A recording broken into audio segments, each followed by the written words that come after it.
حج کیا ہے؟ اللہ تبارک و تعالیٰ کی فرض کردہ عبادتوں میں سے ایک عظیم عبادت، جیسے نماز، روزہ، زکوٰۃ، اسی طرح حج بھی ایک عظیم ترین عبادت ہے۔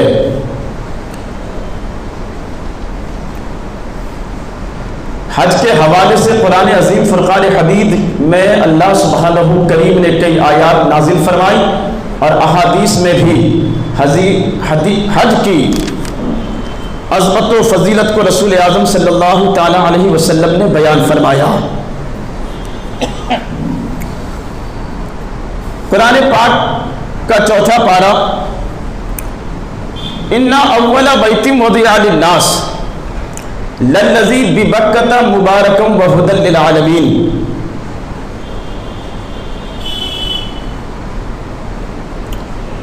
بے شک سب سے پہلا گھر جو لوگوں کی عبادت کے لیے مقرر ہوا وہ مکہ میں ہے، ببکۃ، مکہ میں، مبارکن، برکت والا، وہدی للعالمین، اور سارے جہاں والوں کے لیے ہدایت کا سینٹر، پوری دنیا والوں کے لیے ہدایت کا سینٹر، ہدایت کا سر چشمہ۔ فیہ آیات بینات مقام ابراہیم، رب فرما رہا اس میں ہماری کھلی نشانیاں ہیں، یعنی کعبے میں اور کعبے کے ارد گرد ہماری کھلی نشانیاں ہیں، اور انہی نشانیوں میں سے ایک نشانی ہے مقام ابراہیم۔ ومن دخلہ کان آمنا، اور جو یہاں آئے خانہ کعبہ میں تو وہ اللہ تبارک و تعالیٰ کی امان میں ہے، اللہ کی پناہ میں ہے۔ ومن دخلہ کان آمنا۔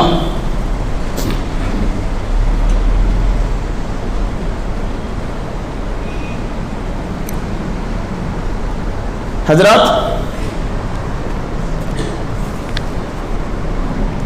میرے سامنے تفسیر روح البیان شریف ہے، دوسری جلد، اور اسی کے حوالے سے حج کے موضوع پر آج کچھ بات کریں گے انشاءاللہ۔ اِنَّ أَوَّلَ بَيْتٍ وُضِعَ لِلنَّاسِ، کعبے سے پہلے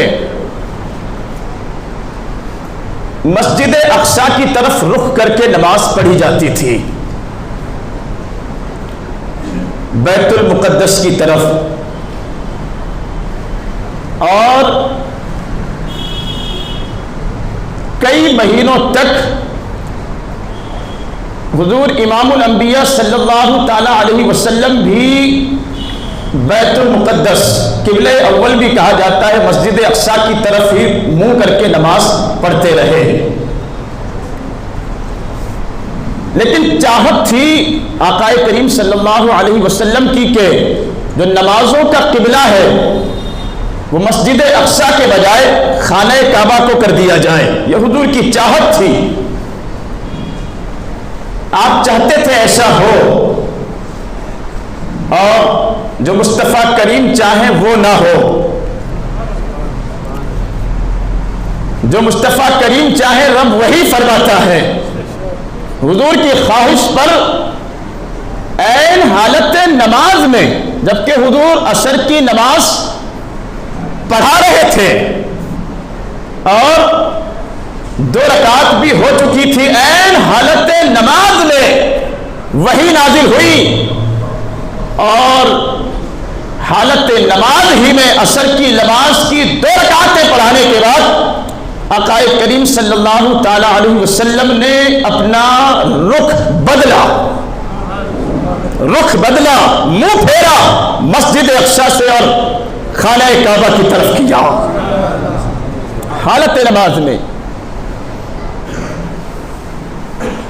روایتوں میں کہ 17 مہینے یا 13 مہینوں تک حضور مسجد اقصی کی طرف ہی رک کر کے نماز پڑھتے رہے، لیکن چاہت تھی، تو آپ کی چاہت کو اللہ تبارک و تعالیٰ نے پورا فرمایا۔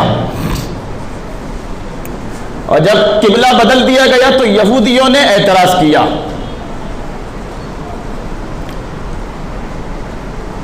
جو مکہ میں اور مدینے میں عرب میں جو یہودی رہتے تھے انہوں نے اعتراض کیا اور طعنہ مارا کہ بیت المقدس جو ہے وہ کعبے سے افضل ہے، مسجد اقصی کعبے سے افضل ہے۔ لہذا یہودیوں کا ماننا یہ تھا کہ یہ مسجد اقصی کا زیادہ حق ہے کہ اس کی طرف منہ کر کے نمازیں پڑھی جائے، کیونکہ وہ کعبے سے زیادہ افضل ہے۔ یہ یہودیوں کا ماننا تھا۔ اور پھر دوسری دلیل ان کی یہ کہ وہ بیت المقدس اس زمین میں ہے جہاں پر میدان حشر قائم ہونا ہے۔ میدان محشر جو ہوگا وہ ملک شام، یہ فلسطین جو ہے پہلے اسی کا حصہ تھا، اسی کی سرزمین پر۔ اور تیسری دلیل یہودیوں کی کہ یہ انبیاء کرام کی ہجرت گاہ، کئی سارے انبیاء کرام الگ الگ ملکوں سے یہاں فلسطین میں جمع ہوئے مسجد اقصی میں، اور پھر یہی وہ جگہ ہے جہاں اللہ تبارک و تعالیٰ نے سارے عالم کے لیے برکتیں جمع فرمائی ہیں۔ اور اسی سرزمین پر وہ پہاڑ بھی ہے کوہ طور، جس پر چڑھ کر حضرت موسیٰ علیہ السلام رب سے باتیں کیا کرتے تھے، ہم کلام ہوا کرتے تھے۔ تو یہ سارے جو دلائل ہیں، یہودیوں کا یہ کہنا تھا کہ یہ سارے دلائل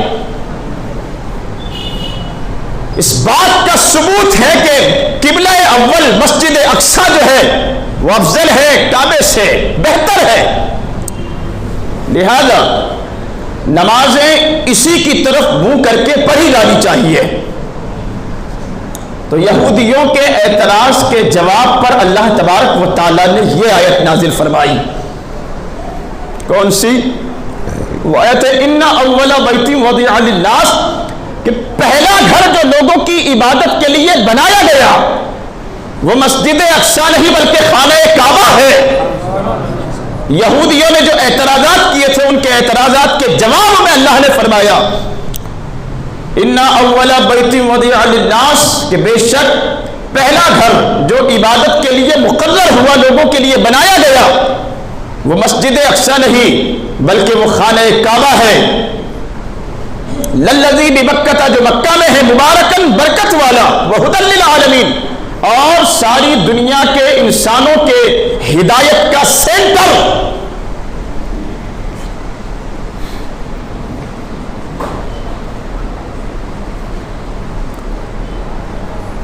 روایت میں ہے کہ خانہ کعبہ آج جہاں پر ہے، سب سے پہلے کعبے کی تعمیر حضرت آدم علیہ السلام کی پیدائش سے 2000 سال پہلے، کہ حضرت آدم علیہ السلام کو اللہ تبارک و تعالیٰ نے تخلیق نہیں فرمایا تھا، حضرت آدم علیہ السلام کی پیدائش سے 2000 سال پہلے فرشتوں نے خانہ کعبہ بنایا۔ اور جب حضرت آدم علیہ السلام زمین پر تشریف لائے، جنت سے آپ کو زمین پر اتارا گیا، جب زمین پر تشریف لائے تو انہیں فرشتوں نے کہا کہ آپ بھی ہمارے ساتھ کعبے کا طواف کریں، آپ بھی ہمارے ساتھ کعبے کا طواف فرمائیں۔ اور پھر حضرت آدم علیہ السلام فرشتوں کے ساتھ مل کر کئی سالوں تک کعبے کا طواف فرماتے رہے۔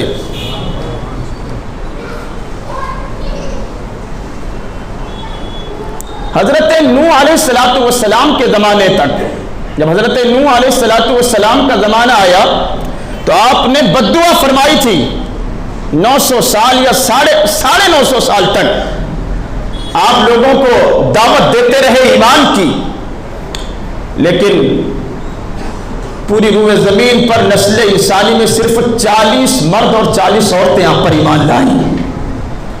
950 سال کی محنت کے بعد 40 جوڑے صرف ایمان لائے تو حضرت نوح علیہ السلام نے دل برداشتہ ہو کر، رنجیدہ ہو کر، ناراض ہو کر رب کی بارگاہ میں عذاب کے لیے دعا فرمائی تھی کہ مولا یہ میری بات نہیں سنتے، لہذا ان پر عذاب نازل فرما۔ اور وہ عذاب کیا تھا؟ 40 دن تک مسلسل بارش ہوتی رہی، 40 دن تک مسلسل بارش۔ جو پانی زمین کے اندر تھا زمین نے اس کو باہر نکال دیا، جو کنووں میں تھا یا جو زمین کے زیر زمین جو پانی تھا وہ بھی جو ہے زمین نے باہر کر دیا۔ اب سوچیں آپ کے 40 دن تک جب مسلسل بارش ہوئی ہوگی تو کیا حال ہوا ہوگا۔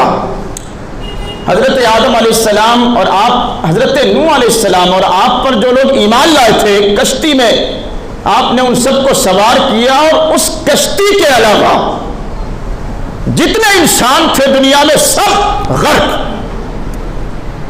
روایتوں میں ہے کہ 6 مہینے تک زمین پر پانی ہی پانی رہا۔ تو جب زمین پر پانی پھیلا ہوا تھا اس وقت اللہ تبارک و تعالیٰ نے کعبہ کو، کعبۃ المکرمہ کو آسمانوں پر اٹھایا،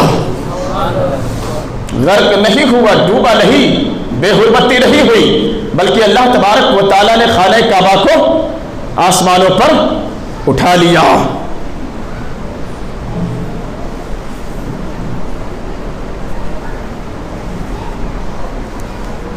تو پہلی تعمیر جو ہے فرشتوں نے کی، اور اس کے بعد دوسری جو تعمیر تھی وہ حضرت آدم علیہ السلام نے فرشتوں کے ساتھ مل کر، تیسری تعمیر حضرت ابراہیم علیہ السلام نے فرمائی تھی۔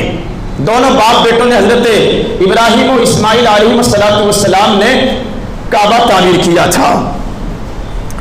2 سن ہجری میں حج فرض کیا گیا، اور حج کی فرضیت کے ساتھ رسول اعظم صلی اللہ تعالی علیہ وسلم نے حج کرنے والوں کے لیے جو بشارت سنائی، جو خوشخبری سنائی وہ یہ ہے، میرے آقا صلی اللہ تعالی علیہ وسلم نے ارشاد فرمایا کہ جو شخص کعبے کے حج کے لیے آئے، اور وہ جو گرمی کی شدت ہوتی ہے نا عرب میں، جو لوگ حج کے لیے عمرہ کے لیے گئے ہیں انہیں پتا ہوگا، دیکھا ہوگا، تو جو گرمی کی شدت ہوتی ہے ہمارے یہاں سے زیادہ ہوتی ہے وہاں کی گرمی۔ حضور نے ارشاد فرمایا کہ جو شخص حرم کی گرمی پر ایک پل بھی صبر کرے گا اللہ کی رضا کے لیے، رب تبارک و تعالی 200 سال کی مسافت، 200 سال کی مسافت پر جہنم سے دور کر دے گا اسے، یعنی 200 سال تک کوئی چلتا رہے تب جہنم تک پہنچے، اتنا دور اللہ تبارک و تعالیٰ اس بندے کو جہنم سے کر دے گا جو حرم شریف کی گرمی پر اللہ کی رضا کے لیے ایک پر صبر کرے گا۔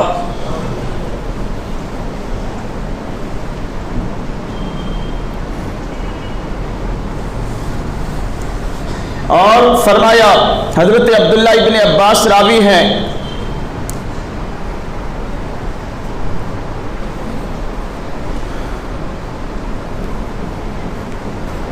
جو عبادتیں ہم دنیا میں کرتے ہیں، مثلا ابھی آپ سٹانہ میں ہیں جامع مسجد میں،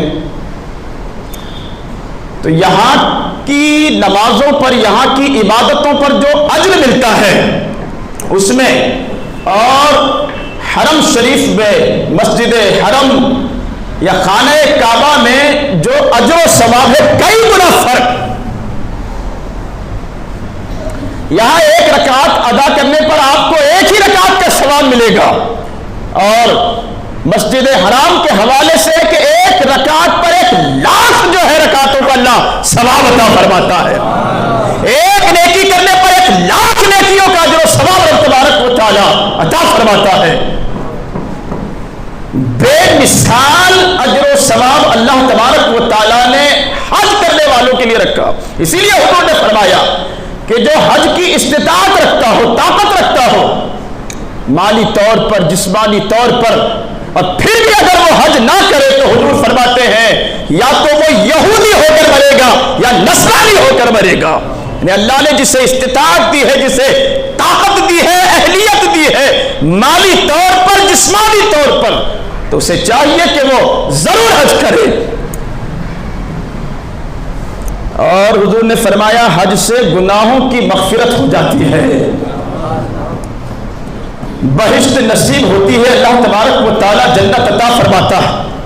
صحابہ نے سوال کیا تھا ای الاعمال افضل، کون سا عمل افضل ہے؟ فرمایا ایمان باللہ ورسولہ. حضور نے ارشاد فرمایا اللہ تبارک و تعالی اور اس کے رسول پر ایمان. پھر پوچھا اس کے بعد؟ حضور نے فرمایا وہ جہاد فی سبیل اللہ، اللہ کی راہ میں جہاد. صحابہ نے پوچھا اس کے بعد؟ فرمایا حج مبرور، مقبول حج.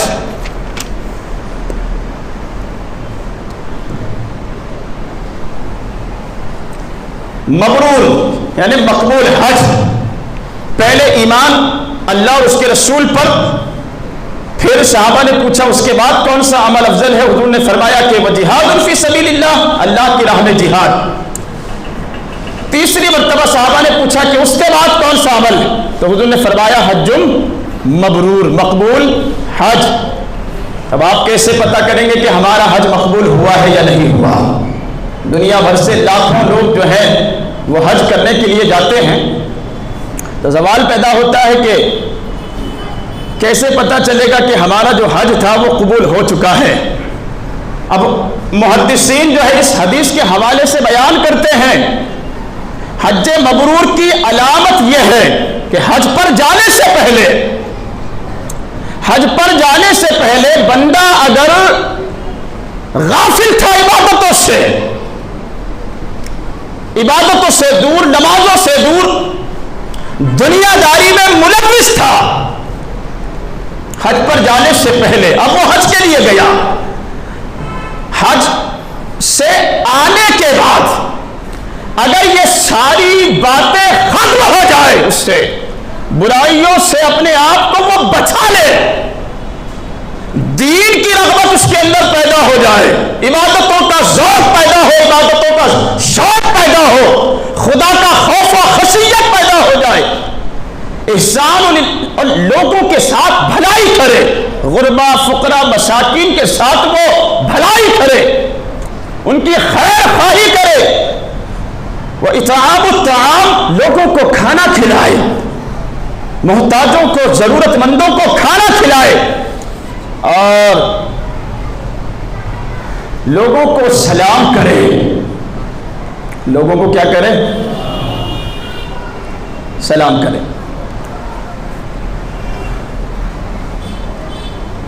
یہ علامتیں ہیں حج سے آنے کے بعد. اگر یہ چیزیں آ جائے، دنیا سے بے رغبتی اور دین کی رغبت پیدا ہو، عبادتوں کی طلب پیدا ہو جائے، سجدوں کی فکر ہو جائے، تلاوت قرآن کی عادت بن جائے، مسجدوں میں دل لگنے لگے، عبادتوں میں دل لگنے لگے، سجدوں میں دل لگنے لگے، اور یہ جو نشانیاں، یہ جو علامتیں علماء نے بیان کی، لوگوں کے ساتھ بھلائی سے پیش آئے، غریبوں کو کھانا کھلائے، اور اپنے مومن بھائیوں کو کیا کرے؟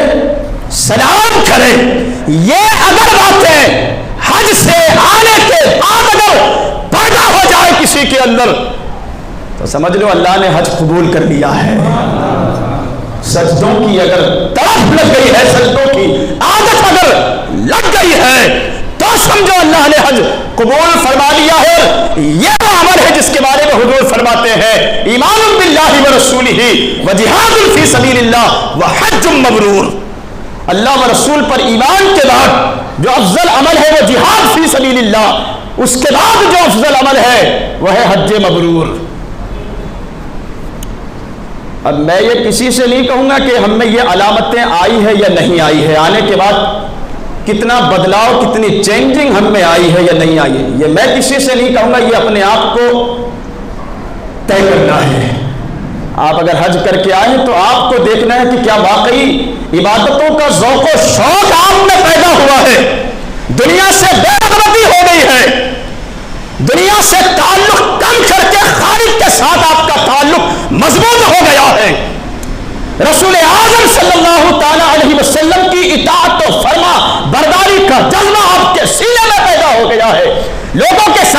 بڑائی کا جذبہ پیدا ہو گیا ہے، دل کی سختی نرمی میں بدل گئی ہے۔ وہ جو دل سخت ہو جاتا ہے نا، احساس نہیں ہوتا برائیوں کا، دل نرم پیدا ہو گیا ہے، خلق خدا کے ساتھ بھلائی کرنے لگے ہو اور سلام کرنے کی عادت اگر پڑ گئی ہے تو سوچو اللہ نے آپ سمجھ لو کہ اللہ تبارک و تعالیٰ نے آپ کا حج قبول فرما لیا ہے۔ ورنہ ایسا بھی ہوتا ہے کہ میں حاجی ہوں، میں کیوں کسی کو سلام کروں، میں کیوں کسی کو سلام کروں، تم آؤ مجھے سلام کرو۔ یہ ہنسنے کے لیے یا تانے کے لیے نہیں بول رہا ہوں، یہ جو حج مبرور کے حوالے سے بات چل رہی ہے نا، یہ اس موضوع پر میں بات کر رہا ہوں۔ دل خوف خدا سے دھڑکنے لگ جائے، عبادتوں کی لت لگ جائے، عبادتوں کی عادت پڑ جائے، سجدوں میں دل لگنے لگے، تب سمجھ لو کہ اللہ تبارک و تعالیٰ نے حج قبول فرما لیا ہے۔ اور اگلی بات، علماء کہتے ہیں کہ جیسے گئے تھے ویسے ہی ہیں یا اس سے برے ہو گئے، جیسے گئے تھے ویسے ہی ہیں، یا پہلے پھر بھی تھوڑی بہت پڑھ لیتے تھے آنے کے بعد اس سے بھی گئے، تو سمجھ لو کہ ایک ٹور پر گئے تھے، سیر پر گئے تھے، سیر کر لیا آپ نے۔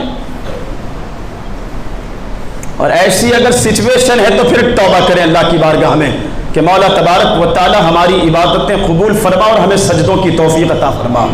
درود پاک پڑھیں محبت کے ساتھ۔ مولایا صلی وسلم دائما ابدا علی حبیبک خیر الخلق کلہم۔ اب حضرت ابراہیم علیہ السلام باپ اور بیٹا دونوں مل کر حضرت ابراہیم و اسماعیل علیہ السلام کعبے کی تعمیر کر رہے ہیں۔ کعبے کی دیواریں ٹوٹ گئی تھی، جرجر ہو گئی تھی، دونوں جو ہے وہ تعمیر کرتے ہیں۔ تعمیر کرتے ہوئے جب دیواریں اونچی ہونے لگی تو حضرت اسماعیل علیہ السلام ایک پتھر اٹھا لائے، اور ایک پتھر لا کر جو ہے جس طریقے سے آج کل کیا ہوتا ہے کہ دیواریں جیسے جیسے اوپر چڑھنے لگے تو بہت سارے انتظامات جو ہے وہ مستری حضرات کر لیتے ہیں، ایسی سہولتیں اس زمانے میں نہیں تھی۔ حضرت ابراہیم پتھر پر کھڑے ہو کر اب کعبے کی تعمیر فرمانے لگے۔ اب اللہ کی قدرت اور حضرت ابراہیم علیہ السلام کا معجزہ دیکھیں، جیسے جیسے دیواریں اونچی ہوتی جاتی تھی، وہ پتھر جس پر کھڑے ہو کر آپ کعبے کی دیواروں کی چنائی کرتے تھے، تعمیر کرتے تھے، وہ پتھر بھی جو ہے آپ کی ضرورت کے مطابق اوپر ہوتا جاتا تھا۔ کعبہ مکمل تعمیر ہوا، کعبے کی تعمیر کے ساتھ جس پتھر پر کھڑے ہو کر آپ دیواریں بناتے تھے، اس پتھر پر حضرت ابراہیم علیہ السلام کے پیروں کے نشان، حضرت ابراہیم علیہ السلام کے پیروں کے نشان۔ اور قرآن کہتا ہے فیہ آیات بینات مقام ابراہیم۔ کعبہ بن گیا تو اس پتھر کا کیا ہوا؟ رب نے فرمایا اے لوگوں، کعبے کا طواف اور کعبے کا حج جب تم کرنے چلی آؤ تو جس نے کعبے کی دیواروں کی تعمیر کی ہے اس خلیل کے قدموں کے نشان کو فراموش مت کرنا۔ رب کو پانا ہے تو رب کے محبوب کے قدموں سے وابستہ ہو جاؤ، تب رب تک پہنچو گے۔ کعبہ بنا لیا، بہت ساری باتیں جو ہے اس حوالے سے ذہن میں ہے لیکن وقت کی قلت۔ رب تبارک و تعالیٰ نے حکم فرمایا ابراہیم اب کعبہ آپ نے تعمیر کر لیا، اب اعلان کرو حج کے لیے۔ روایتوں میں ہے کہ کوہ صفا پر یا مروہ پر یا جبل ابی قبیس پر کھڑے ہو کر حضرت ابراہیم علیہ السلام لوگوں کو ندا دیتے ہیں، آواز لگاتے ہیں۔ قرآن میں ہے وَأَذِّن فِي النَّاسِ بِالْحَجِّ، لوگوں کو حج کے لیے اعلان دو، بتاؤ لوگوں کو، دعوت دو حج کی۔ تو حضرت ابراہیم علیہ السلام کہنے لگے مولا میری آواز جو یہاں ہیں وہ تو سن لیں گے، جو یہاں نہیں ہیں ان تک میری آواز کیسے پہنچے گی؟ تو جانتے ہو رب نے فرمایا تھا ابراہیم تمہارا کام آواز دینا ہے، پہنچانا ہمارا کام ہے۔ آپ آواز دو، آواز دینا آپ کا کام، اور لوگوں تک اس آواز کو پہنچا دینا یہ ہمارا کام۔ چنانچہ حضرت ابراہیم آواز لگاتے ہیں، اے لوگوں، اللہ کا گھر تعمیر ہوا اور رب تبارک و تعالیٰ تمہیں حج کے لیے حکم فرماتا ہے، لہذا آؤ اپنے رب کے گھر کے حج کے لیے آؤ، اعلان فرماتے ہیں۔ تو پتہ ہے کیا ہوا؟ حضرت ابراہیم علیہ السلام، یہ تفسیر روح البیان شریف ہے میرے ہاتھ میں، یہ جلد 9 ہے، پارہ 17 ہے، 17ویں پارے کے 10ویں رکوع کی آیت نمبر 27۔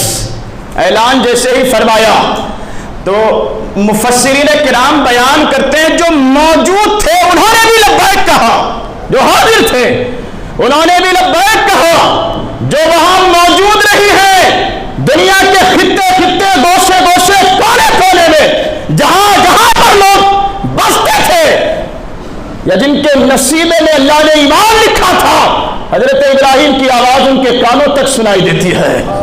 اور اتنا ہی نہیں کہ جو دنیا میں تھے وہی جو ہے سن رہے تھے، جو اس وقت دنیا میں تھے ہی نہیں، ماں کے پیٹ میں تھے یا باپ کی پشت میں تھے، وہ بھی لبیک اللہم لبیک کی صدائیں بلند کرتے ہیں۔ اور جو نہ ماں کے پیٹ میں نہ باپ کی پشت میں، ابھی دنیا میں آنے کو کئی سال جو ہے انہیں باقی تھے، کسی کو 1000 سال، کسی کو 2000، کسی کو 3000، کسی کو 4000، صدیوں بعد جو دنیا میں آنے والے تھے، عالم اجسام میں نہیں، عالم ارواح میں تھے، روحوں کی دنیا میں تھے۔ علماء بیان کرتے ہیں حضرت ابراہیم کی آواز انہیں بھی سنائی دیتی ہے اور وہ بھی لبیک اللہم لبیک کی صدائیں بلند کرتے ہیں۔ اب سنو، علماء بیان کرتے ہیں حضرت ابراہیم کی دعوت پر جس نے ایک مرتبہ لبیک اللہم لبیک کہا وہ ایک مرتبہ حج کرے گا۔ نیند تو نہیں آ رہی ہے نا؟ تو پھر بولیے زور سے۔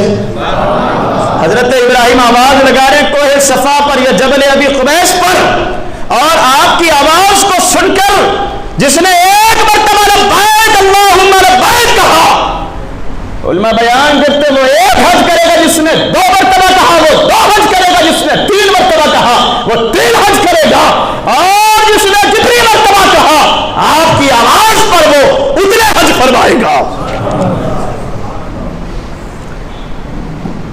دیکھیے، عالم ارواح میں شریعت کا حکم نافذ نہیں ہوتا، صرف روحوں پر شریعت کا حکم نافذ نہیں ہوتا، روح کے ساتھ ساتھ جسم بھی ہو تب شریعت کا حکم نافذ ہوتا ہے۔ لیکن نبوت کا ادب دیکھیں، نبوت کا ادب یہ ہے کہ اللہ تبارک و تعالیٰ نے حضرت ابراہیم علیہ السلام کی آواز ان لوگوں تک بھی پہنچائی جو دنیا میں ہزاروں سال بعد آنے والے تھے، اور پھر حضرت ابراہیم کی آواز پر ادب کے ساتھ جواباً جس نے لبیک اللہم لبیک کہا، رب تبارک و تعالیٰ نے اس تسبیح کو قبول فرما کر حج اس کا نصیبہ بنا دیا، حج اس کا مقدر بنا دیا۔ یہاں سے ایک مسئلہ بھی اور کلیئر ہوتا ہے، کہتے ہیں کچھ لوگ کہ دور سے پکارنا،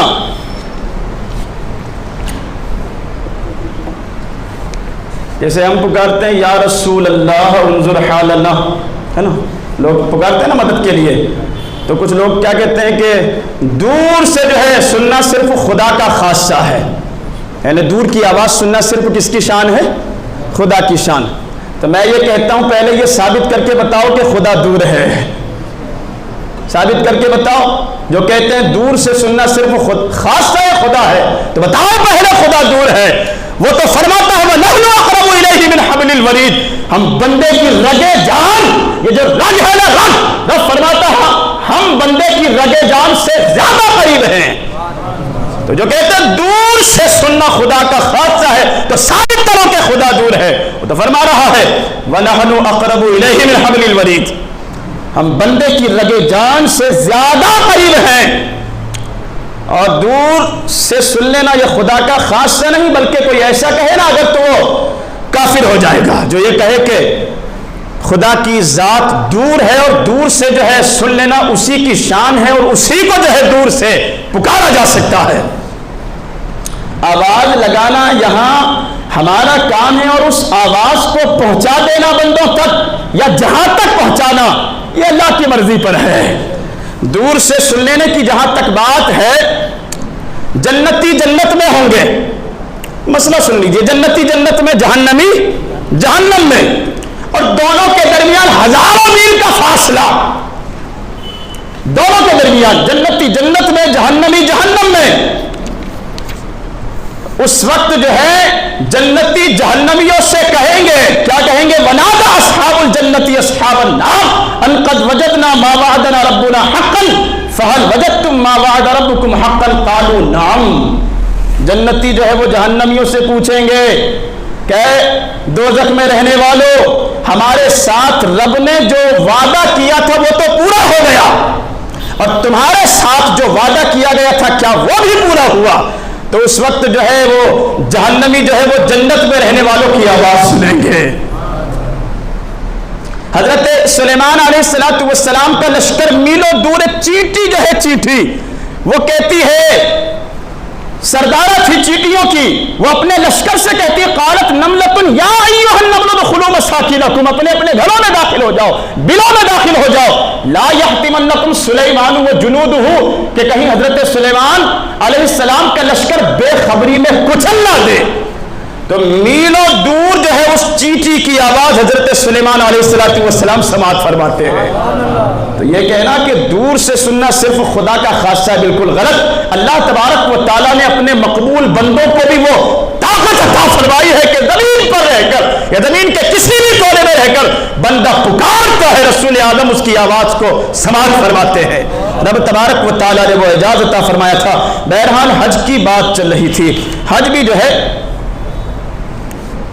نماز روزہ کی طرح ایک عظیم ترین عبادت ہے. حضرت عبداللہ ابن عباس، آخری بات روایت ہے، حضرت عبداللہ ابن عباس راوی ہیں، فرماتے ہیں رسول اللہ علیہ وسلم نے فرمایا کہ جو شخص سوار ہو کر حج کے لیے جاتا ہے، پہلے اونٹ پر گھوڑوں پر لوگ جو ہے وہ سوار ہو کر جایا کرتے تھے، تو حضور نے فرمایا کہ جو شخص سوار ہو کر حج کے لیے جاتا ہے، ہر قدم پر 70 حج کا ثواب اللہ عطا فرماتا ہے.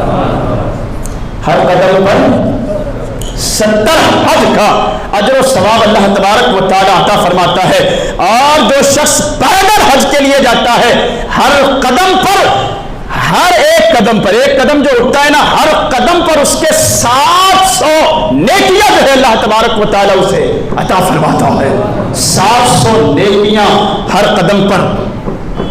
اور حضرت عبداللہ ابن عباس کہتے ہیں کہ جس حرم شریف کی ایک نیکی، حرم شریف کی ایک نیکی دیگر مساجد کی 1,00,000 نیکیوں کے برابر، کوئی ایک نیکی کرے تو 1,00,000 نیکیوں کا اجر و ثواب اللہ تبارک و تعالی عطا فرماتا ہے. اور حضور نے فرمایا کہ اللہ کی رضا کے لیے بندہ حج کے لیے گیا اور جس کا حج مقبول ہوا رب کی بارگاہ میں، وہ ایسے ہو جاتا ہے جیسے آج ہی ماں کے شکم سے وہ دنیا میں آیا. گناہوں کو ایسے ختم کر دیا جاتا ہے جیسا کہ کوئی گناہ اس نے کیا ہی نہیں، آج ہی اس نے جنم لیا ہے، آج ہی پیدا ہوا ہے. اس طریقے سے گناہوں سے وہ پاک و صاف کر دیا جاتا ہے. لہذا اللہ نے جسے استطاعت دی ہے وہ ضرور حج کریں، اور جو حج سے آ گئے ہیں تو اب جو ہے دین کی رغبت، دین کی طرف اپنے اندر پیدا کریں، سجدوں کا جذبہ اپنے اندر پیدا کریں. حج مبرور کی یہی علامتیں ہیں. اور مسلمانوں، حج جو ہے انہی لوگوں کے لیے ہے جو استطاعت رکھتے ہیں، طاقت رکھتے ہیں. لیکن نماز ہر بندے پر، چاہے امیر ہو، غریب ہو، گورا ہو، کالا ہو، عربی ہو، عجمی ہو، اللہ تبارک و تعالیٰ نے ہر ایک پر نماز فرض فرمائی ہے. اور نماز افضل ترین عبادت، دیگر عبادتوں میں جو مقام اور مرتبہ نماز کو حاصل ہے وہ اور کسی عبادت کو حاصل نہیں ہے. لہذا میں دعوت دیتا ہوں آپ کو، خدا را یہ اتنی بڑی جو مسجد آپ تعمیر کر رہے ہیں، یہاں پیسہ لگا رہے ہیں، تو اپنے اندر سجدوں کی فکر جو ہے پیدا کیجئے. میں دعوت دے رہا ہوں ان لوگوں کو جو حج کر کے آئے، جو عمرے کر کے آئے، جو دین کے داعی ہیں، لوگوں کو دعوتیں دیتے ہیں دین کی اچھی باتوں کی. میں ان نوجوانوں سے مخاطب ہوں جو علم دین حاصل کر رہے ہیں، جن کے اندر طلب ہے دین و سنیت کی، اور میں انہیں بھی دعوت دے رہا ہوں جو مساجد سے دور ہیں، آؤ اللہ کے گھر کے قریب آؤ، نمازوں کی عادت پیدا کرو، سجدوں کی فکر کرو، اللہ تبارک و تعالیٰ کی بارگاہ میں جھکو، رب تبارک و تعالیٰ دنیا کے خوف سے تمہیں بے نیاز کر دے گا۔ آؤ رب کے گھر کے قریب آؤ۔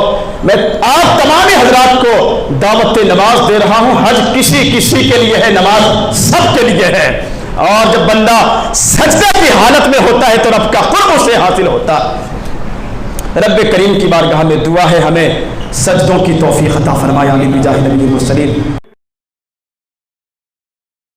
اس ویڈیو کو شیئر ضرور کیجئے، ہو سکتا ہے آپ کے ایک شیئر سے یہ بات کسی کے دل میں اتر جائے۔